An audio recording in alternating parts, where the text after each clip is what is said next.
menentukan Tolut sebagai raja.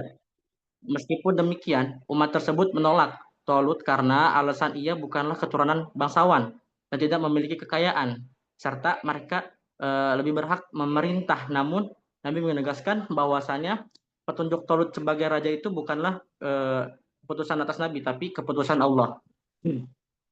Dan dari ayat ini dapat dipahami bahwa wewenang memerintah bukanlah atas dasar keturunan, tetapi atas dasar pengetahuan dan kesehatan jasmani. Di sisi lain, ayat ini mengisyaratkan agar jangan terpedaya oleh keturunan, status sosial, popularitas, tetapi hendaknya sesuai kualifikasi yang dapat menunjang tugas yang akan dibebani kepada yang dipilih itu. Dan bahwasannya menurut tafsir Ibnu Katsir, Bani Israel meminta kepada nabi mereka agar diangkat seorang raja dari kalangan mereka, lalu Talut menetapkan sebagai pemimpin. Namun mereka menolak karena Talut bukan dari keturunan kerajaan Yahuza dan tidak memiliki kekayaan. Mereka merasa lebih berhak memimpin. Penolakan ini menunjukkan ketidaktaatan mereka, padahal seharusnya mereka tunduk dan berkata baik kepada keputusan Nabi dan kehendak Allah. Seperti dikatakan, anna yakunu lahu mulku alaina. Bagaimana Tuhan memerintah kami? Artinya, bagaimana mungkin ia menjadi raja yang memerintah kami sementara wa nahnu haqqu bil mulki minhu wa lam yu'ta sa'atan minal mal. Padahal kami lebih berhak mengendalikan pemerintahan darinya, sedang ia pun tidak diberi kekayaan yang begitu banyak. Kemudian Nabi memberikan jawaban kepada mereka, seraya berkata, Inna Allah astafa alaikum. Sesungguhnya Allah telah memilihnya menjadi raja kalian. Artinya dia telah memilih Tolut sebagai pemimpin kalian dari kalangan kalian sendiri dan Allah Ta'ala telah mengetahuinya daripada kalian. Nabi bersabda, bukan aku yang menentukannya berdasarkan pandanganku sendiri, tetapi Allah Ta'ala yang menyuruhku atas memilihnya. Karena kalian telah meminta hal itu kepadaku. Dari ayat wazadahu bastatan fil ilmi wal jism dan menganugerahinya ilmu yang luas dan tubuh yang perkasa. Artinya Taulut lebih mengetahui daripada kalian, lebih mulia, lebih perkasa, lebih kuat dan lebih sabar dalam peperangan, serta lebih sempurna ilmunya dan lebih tegar daripada kalian. Oleh karena itu, ia layak menjadi seorang raja karena berpengetahuan, memiliki bentuk tubuh yang bagus dan kuat fisik maupun mental. Melalui ayat ini, Al-Maraghi menjelaskan bahwa Allah menerangkan melalui nabinya kesalahan yang mereka lakukan dalam berprasangka mengenai syarat-syarat menjadi seorang raja, yaitu harus berasal dari keturunan raja atau nabi dan mempunyai harta banyak. Seperti dalam firman Allah, qala innallaha astafa alaikum wa zadahu bastatan fil ilmi wal jism. Yang artinya Nabi berkata, sesungguhnya Allah telah memilih rajamu dan menganugerahinya ilmu yang luas dan tubuh yang perkasa. Dan Nabi menjelaskan alasan Allah memilih Tolut sebagai raja karena Tolut memiliki keistimewaan yang mendukung kepemimpinannya, yaitu keistimewaan itu meliputi bakat kepemimpinan secara alami, yaitu seperti apa namanya, merupakan bakat secara fitrah yang terdapat pada dirinya, merupakan syarat utama bagi seorang yang menjadi raja. Karena itu ia terpilih untuk menduduki jabatan ini. Yang kedua ada keluasan ilmu untuk mengatur kerajaan. Ia berilmu luas sehingga memberikan kemungkinan bagi dirinya mengatur tatanan kerajaan yang dipegangnya. Yang ketiga ada fisik yang kuat sebagai tanda kesehatan jasmani dan rohani. Beliau itu bertubuh kekar dan sehat yang merupakan pertanda kesehatan pikirannya. Dalam pepatah dikatakan akal yang sehat terdapat pada tubuh yang sehat. Dan yang terakhir yang keempat berada dalam bimbingan dan pertolongan Allah yang memudahkan dirinya menjalankan tugas sebagai raja. Dan dikatakan bukanlah kekayaan syarat utama untuk menjadi seorang raja. Selama seseorang memiliki bakat kepemimpinan atau pengetahuan atau pemahaman tentang masyarakat, maka ia tetap dapat memimpin dengan baik meskipun tidak kaya. Banyak tokoh besar yang berhasil memimpin dan membangun negara meski berasal dari latar belakang miskin dan sederhana. Dari kesimpulan tadi, bahwasannya menurut Sukintaka, pendidikan jasmani merupakan bagian penting dari pendidikan yang bertujuan untuk mengembangkan kesehatan fisik, mental, sosial, dan emosional melalui aktivitas jasmani. Pendidikan ini menekankan proses pembelajaran yang melibatkan gerak tubuh untuk mencapai kebugaran menyeluruh. Konsep pendidikan jasmani juga telah diajarkan oleh Rasulullah dalam berbagai hadis, seperti Quran Surah Al-A'raf ayat 31. Waqulu wasrafu wala tasrifu. ilahu wala wa kulu wasrabu wala tusrifu innahu la tuhibbul musrifun. Artinya makan dan minumlah dan Ulang lagi janganlah bacaan berlebih. ayatnya. Ulang lagi bacaan ayatnya. Bismillahirrahmanirrahim. Wa kulu wasrabu wala tusarrifu innahu la tuhibbul musrifun. Sekali lagi. Makan wa kulu wasrabu wala tusrifu innahu la yuhibbul musrifun. Coba ada yang bisa perbaiki nggak tuh bacaan? La yuhibbul musrifun aja itu udah. Itu kan musrifunnya maf'ul. Kok maf'ul bisa Musrifin marfu? Ustaz. Musrifin Ah, salah Ustaz. ini Langsung Ustaz. ini masalahnya IAT. Jadi itu seperti dokter nggak tahu jarum suntik, nggak bisa bedain jarum suntik sama jarum jarum jahit, gitu ya. Ya Ustaz. Kalau Ya yang Ustaz. salah teknik mesin wajar, yang salah IAT, kayak fatal itu. Ya Ustaz. Bismillah. Wa qulu wasrabu wa la tusrifu innahu la yuhibbul musrifin. Makan dan minumlah dan janganlah berlebih-lebihan. Sesungguhnya Allah tidak menyukai orang-orang yang berlebih-lebihan. Oleh karena itu, pendidikan jasmani harusnya tidak lepas dari nilai-nilai Quran dan tauladan dari Rasulullah.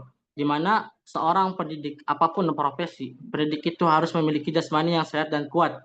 Bagaimana ia akan mengajar jika kondisi jasmaninya terganggu dan tidak stabil? Karena jika tersebut terjadi, maka kegiatan belajar mengajar akan berjalan tidak sebagai semestinya. Mungkin cukup sekian dari saya, Ustaz. Saya kembalikan ke moderator. Baik. Terima kasih kepada Saudara Akbar Hidayatullah yang telah menyampaikan tafsiran dan nilai-nilai terbawi yang terdapat pada surah Al-Baqarah ayat yang ke-247. Selanjutnya kita masuk ke tafsiran dan nilai terbawi yang terdapat di dalam surah Al-Anfal ayat yang ke-60 yang insya Allah akan saya sampaikan sendiri. Boleh slide selanjutnya, Akhi Zaki. Oke. A'udzu billahi minasyaitonir rajim. وأعدوا لهم ما استطعتم من قوة ومن رباط الخيل ترهبون به عدو الله وعدوكم وآخرين من دونهم لا تعلمونهم الله يعلمهم وما تنفقوا من شيء في سبيل الله يوفى إليكم وأنتم لا تظلمون. Nah, pada ayat ini kita tidak menafsirkan secara keseluruhan, yang mana yang akan kita ambil adalah pada potongan ayat wa'iddu lahum mastata'tum min quwwatin wa min ribatil khayli turhibuna bihi aduwallahi wa aduwakum. Yang mana artinya adalah dan siapkanlah untuk menghadapi mereka kekuatan apa saja yang kamu sanggupi, dan dari kuda-kuda yang ditambat untuk berperang yang dengan persiapan itu kamu menggentarkan musuh Allah dan musuhmu. Nah, ayat ini diturunkan dalam konteks untuk mempersiapkan kekuatan menghadapi musuh. Namun maknanya ini tidak hanya terbatas pada peperangan fisik.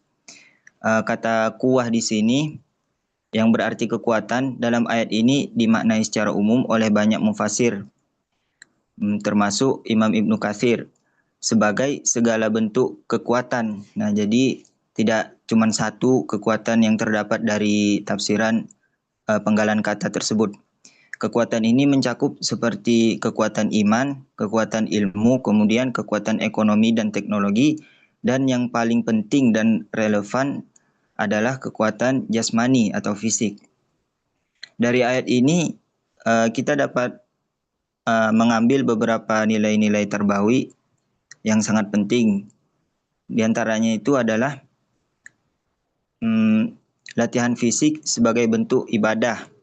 Nah, pentingnya persiapan jasmani ini atau fisik Allah memerintahkan kita untuk bersiap dengan kekuatan apa saja yang kita sanggupi. Nah, ini menunjukkan bahwa fisik bukan hal yang utama, bukan hal yang sekunder gitu, tapi hal yang utama.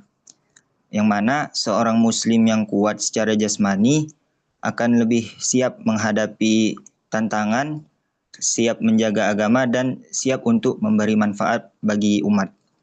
Kemudian ketika kita melatih tubuh kita nih agar kuat dan sehat dan bugar dalam rangka ketaatan kepada Allah, maka aktivitas jasmani itu menjadi ibadah.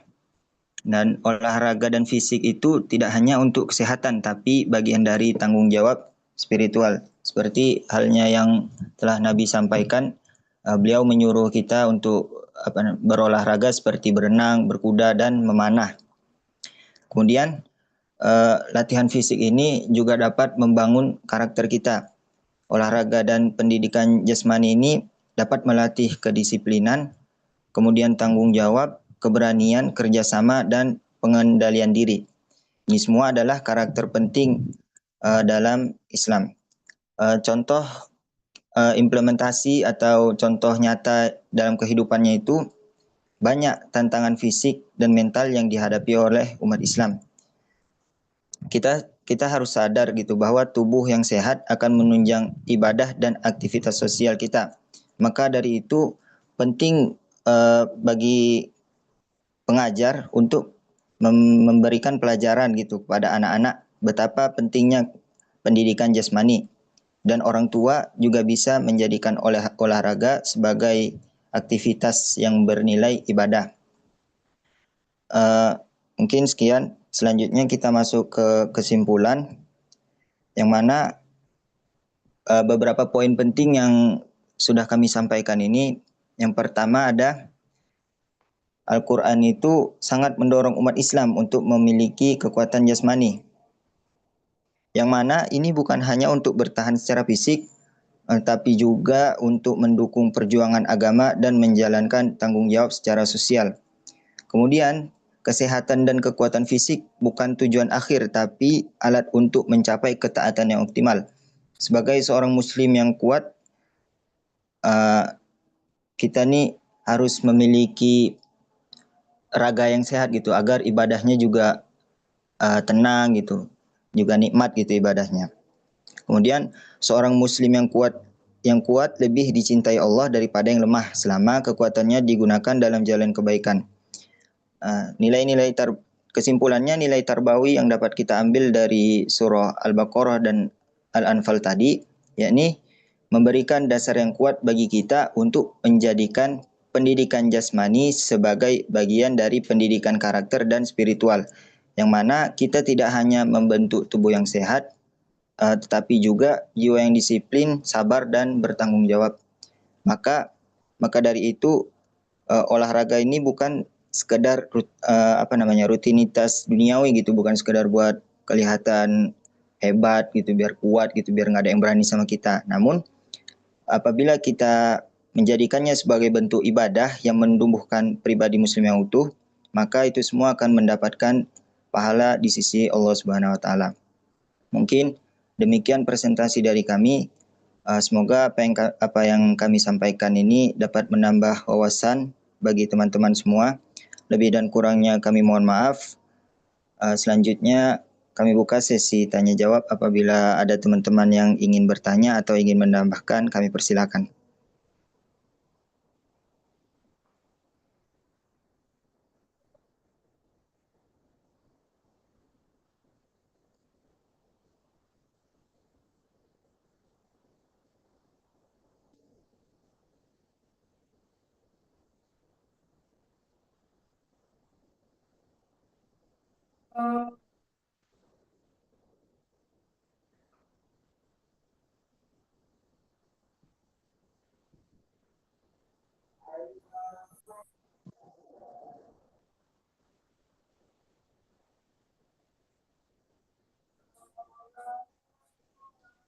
Izin bertanya.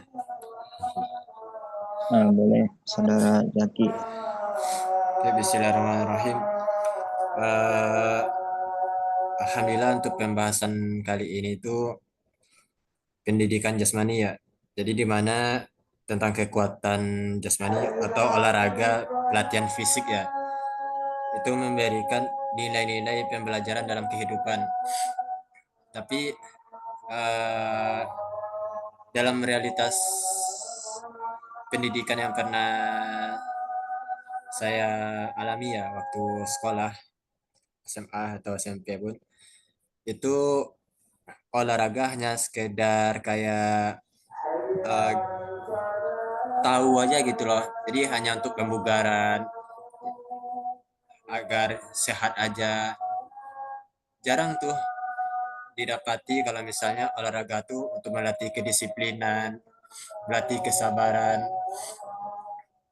dan setelah kita melewati masa sekolah itu ya, itu di perkuliahan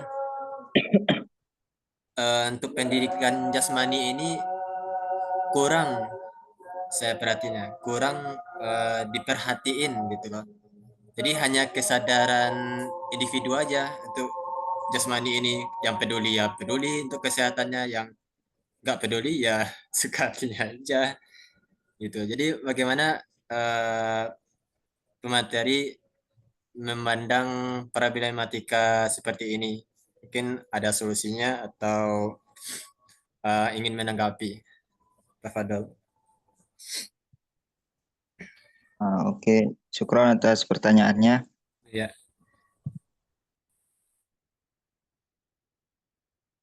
Ini ada pertanyaan juga.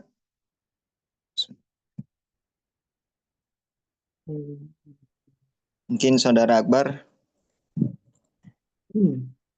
Bentar. Mungkin mau menjawab pertanyaan dari Akhi Jaki.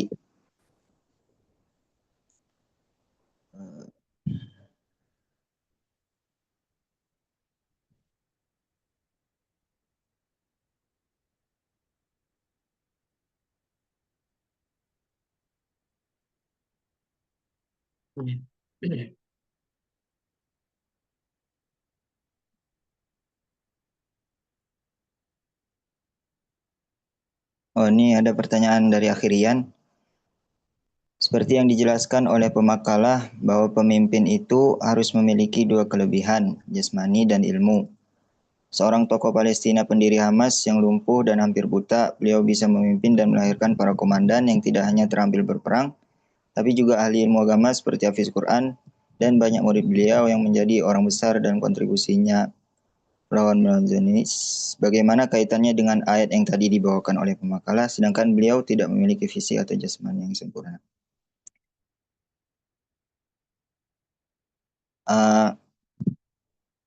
Izin jawab ya, mungkin kalau salah boleh dikoreksi. Bagaimana kaitannya ya dengan ayat yang sudah disampaikan tadi? Ini seorang tokoh seperti Syekh Ahmad Yasin ya, kalau nggak salah, yang pendiri Hamas, secara fisik lumpuh dan hampir buta, namun dapat menjadi pemimpin gitu ya.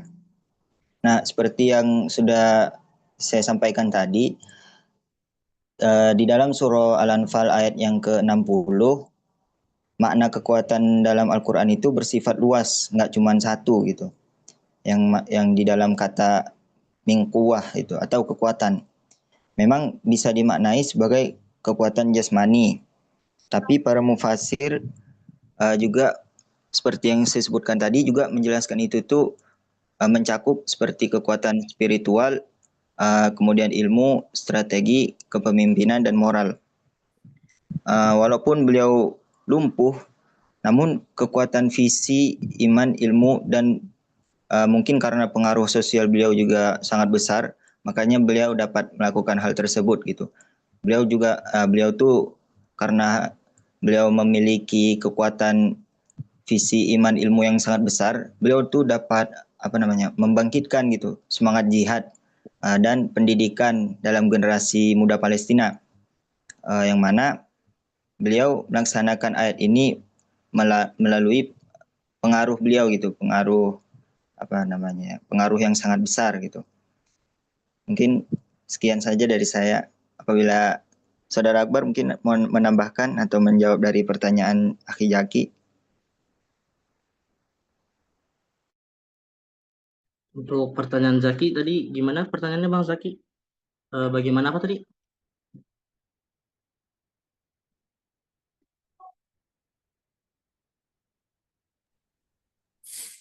Siap-siap yang mau terlibat untuk jawab ya.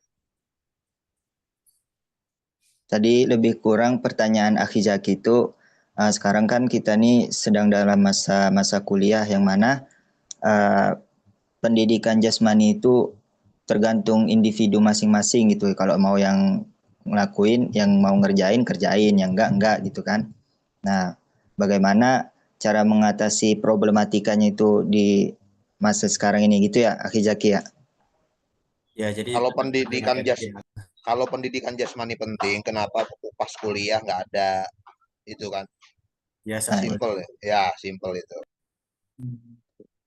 boleh Saudara Akbar? Mungkin kalau pendidikan apa jasmani itu kan dari diri kita sendiri ya, tidak bisa dipaksakan mungkin ya. Mungkin juga ada yang kayak peduli terhadap jasmani serta rohaninya, ada juga yang bodoh amatan gitu. Jadi tergantung diri kita sendiri gitu. Waktu kuliah tuh bisa tidak kita bisa mempertahankan jasmani kita tuh sehat terus gitu sampai kelak tua nanti gitu. Jadi tidak bisa dipaksakan juga kayak orang males disuruh olahraga, gak bakal bener, yang ada nanti malah jajan atau kayak seperti contoh-contoh tuh ya kebanyakan di Serpurtan tuh berkedok olahraga padahal mah jajan gitu. Jadi sama aja gitu. Ujung-ujungnya nggak olahraga tapi nambah kalori gitu kan. Jadi ya emang kesadaran diri masing-masing aja nggak sih itu mah. Kalau jasmani mah ya daripada eh, berkedok jajan gitu. Berarti kalau masing-masing nggak penting. Lebih ke diri sendiri aja sih Ustadz, kayak kita peduli nggak sih terhadap jasmani kita gitu, kayak kesehatan kita penting nggak sih buat kedepannya gitu, apa tua nanti kita tetap sehat terus gitu. Berarti lembaga nganggapnya nggak penting. Jadi diserahkan masing-masing.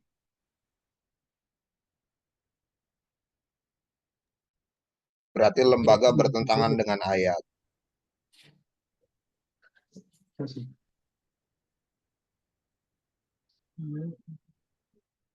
Itu variabelnya gitu kan. Diserahkan ke pendiri sendiri. Berarti menurut lembaga nggak penting. Berarti lembaga bertentangan dengan ayat yang menganggap jasmani penting. Itu kan variabelnya kan. Premisnya begitu kan.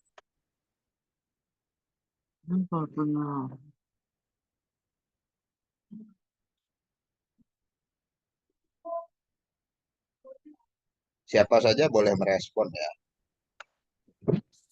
Iya, Zat. Mungkin sedikit tambahan. Diperbolehkan ini? Ya, boleh, silakan. Silakan, Iya, Zat. silakan. Oke, terkait dengan pertanyaan tadi ya. Kenapa kalau misalnya pendidikan jasmani itu penting, kenapa di perkuliahan tidak diadakan atau tidak dipublish gitu untuk para mahasiswa ya? Sebenarnya simpel saja ya.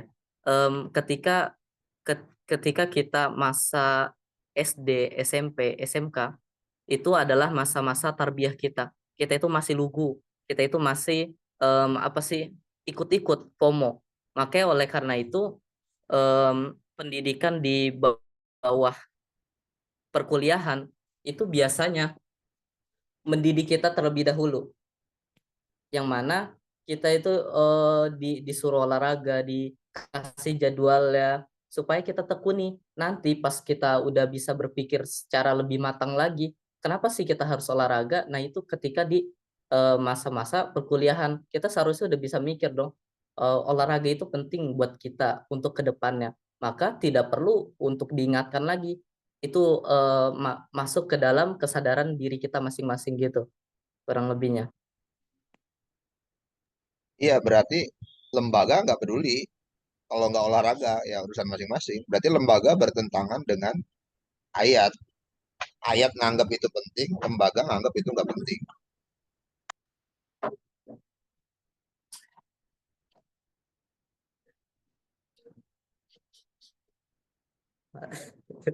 Begitu nggak? Premisnya begitu nggak?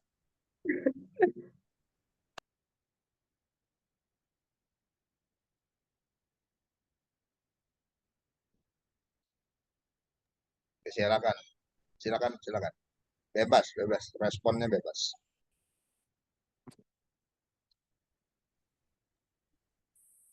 Baik, gimana? Mungkin ada yang mau menambahkan lagi?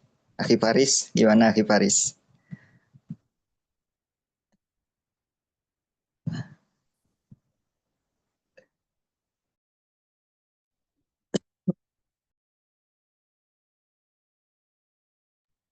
Oke, jadi cara counternya, Anda koreksi premis yang saya sampaikan. Premis yang saya sampaikan berasal dari jawaban pemakalah. Tadi kata pemakalah, ya penting tapi masing-masing. Nah gitu, masing-masing. Siapa yang mau sehat ya olahraga. Ya, kalau nggak mau sehat ya ya udah males-malesan. Apalagi sekarang banyak CFD berkedok, jajan berkedok CFD gitu. Foto-foto berkedok CFD ya, Car Free Day. Nyari undian berkedok jalan sehat gitu, kira-kira. Ya, dah. Oke, dari jawaban pemakalah, saya buat premis. Premisnya adalah kalau olahraga itu masalah individu, berarti organisasi atau lembaga dalam hal ini kampus kita tidak menganggap itu penting. Buktinya nggak penting ya nggak diorganisir kan. Masing-masing aja. Kalau penting kan pasti diorganisir. Nah, contohnya penting itu misalnya sholat jamaah, itu diorganisir gitu ya. Atau yang lain-lain lah.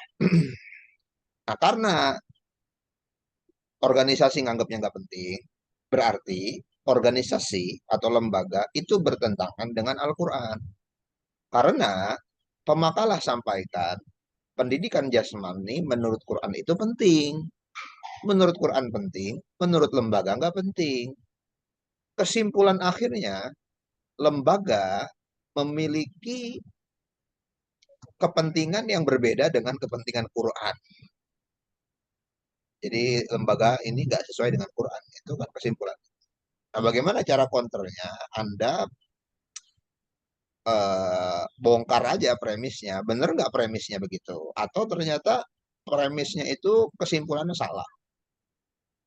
Misalnya lembaga, misalnya Anda disampai di premis yang kedua yang saya sampaikan. Premis keduanya adalah lembaga menganggap itu tidak penting. Itu salah Ustaz. Bukan lembaga ini menganggap tidak penting. Bukan kampus ini menganggap tidak penting. Hanya saja ini bukan lembaga olahraga Ustaz. Ini lembaga pendidikan Islam Ustaz. Lembaga apa? Lembaga apa tuh? Pendidikan teori Ustaz. Gitu. Kalau mau yang olahraga berarti fakultas atau prodinya olahraga Ustaz.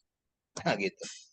Atau Anda mau membatalkan premis kedua saya dengan, oh itu sebenarnya diakomodir Ustaz, tapi diakomodirnya di organisasi eksternal.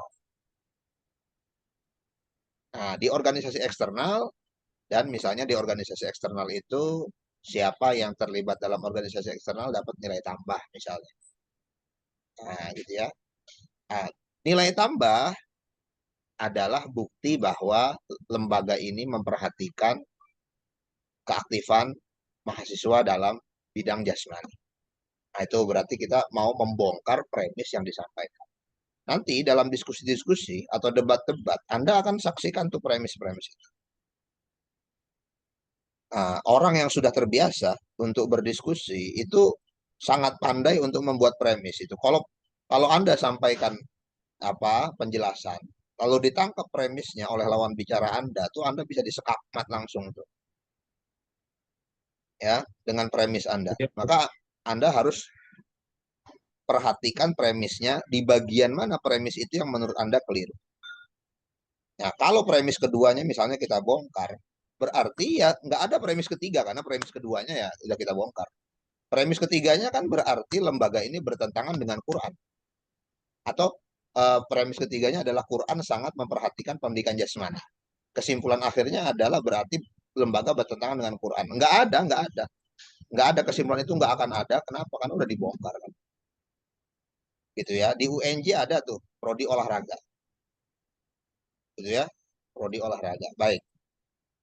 Jadi memang eh, kalau kita anggap lembaga kalau kita anggap bahwa Quran itu sangat memprioritaskan pendidikan jasmani, sementara di lembaga kita tuh benar-benar tidak ada yang mengakomodir itu. Benar-benar semuanya hanya individual, berarti memang tidak terorganisir. Ya buktinya diperhatikan ya harus terorganisir, udah itu buktinya udah. Atau dituntut sebagai nilai tambah. Memang tidak terorganisir, tapi dituntut sebagai nilai tambah. Coba buktikan kamu ikut judo misalnya, ya, mana sertifikatnya? Itu misalnya.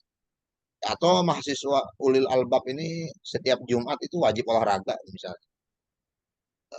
Pengajiannya libur ya, cuman wirid doang habis subuh, habis itu wajib olahraga tuh ulul albab tuh misalnya. Habis olahraga baru makan. Atau misalnya nggak usah olahraga, misalnya bersih-bersih umum itu dianggap sebagai